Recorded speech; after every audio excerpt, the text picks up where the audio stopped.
영화로 더 유명해진 범죄와의 전쟁은 1990년 10월 4일 보안사 윤석양 이병에 의해 노태우의 친위 쿠데타 계획인 청명계획이 폭로되면서 여론이 끌어오르자 전국을 전환하기 위해 13일 등장한 대통령 특별선언이다. 12.12 군사반란으로 정권을 잡은 전두환 역시 삼청교육대 등으로 상징되는 치안정책을 폈다. 결국 검찰과 경찰이 늘상 해왔던 작업이었고 김영삼, 김대중 집권기에도 계속 유지되었던 정책이다. 물론 삼청교육대처럼 무고한 시민들을 억압하는 수단으로 악용되는 경우가 많아서 문제였다. 제6공화국 당시 공안정국을 조성하면서 경찰력 상당수가 간첩 조작 및 민주화 세력 탄압에 악용되었기 때문에 치안 공백이 지적되었고 말미암아 강력범죄가 급속도로 증가했다. 한편으로 1986년 삼저 호황으로 인해 유흥업 수요가 급증하면서 여성의 인신매매와 납치가 극성을 부렸다. 경찰은 단속 강화를 위해 인력 및 장비를 보강하였고 서울, 부산, 대구, 광주, 인천, 대전 등 6대 도시의 무술유단자 등 전문 요원을 선발하여 각 사안별로 편성해 운영하는 한편 광역화된 범죄에 대처하기 위하여 공조수사 체제를 구축하였다. 1992년까지 노태우 정부 시절 내내 진행된 대대적인 조직폭력배 숙청 작업으로 대한민국의 치안이 세계적으로 인정받을 정도로 좋아진 것도 사실이며 노태우에게 비판적이었던 사람들도 범죄와의 전쟁만큼은 노태우의 공이라고 인정하는 경우가 많다.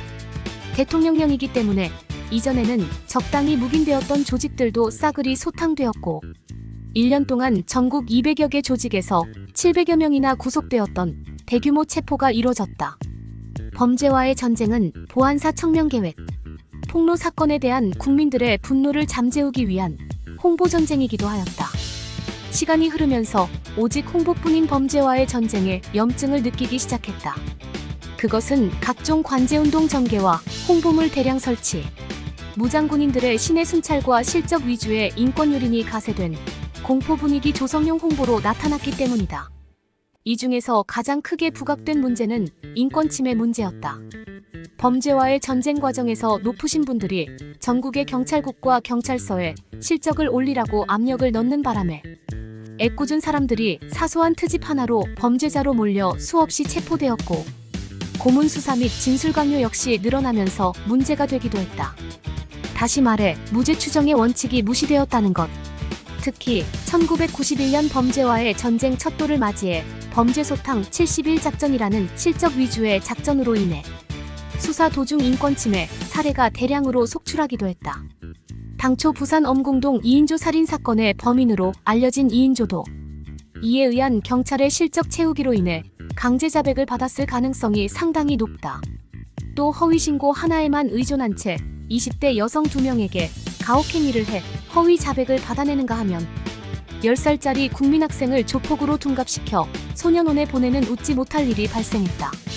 결국 전국전환용쇼라는 민주화 세력의 비판이 거셌다. 이때 소탕된 범죄 조직의 수가 적지 않았으며 이 기간 동안 숨죽이고 있던 범죄자들도 많아 대외적으로는 치안이 상당히 좋아지는 효과가 있었다고는 하나 이미 1989년부터 진행됐던 검찰 수사로 폭력 조직 상당수가 검거된 상황에서 선포된 것으로 검찰의 수사 실적을 정치적으로 이용한 정책이라는 평가를 받았다. 빛과 어둠이 있었던 범죄와의 전쟁.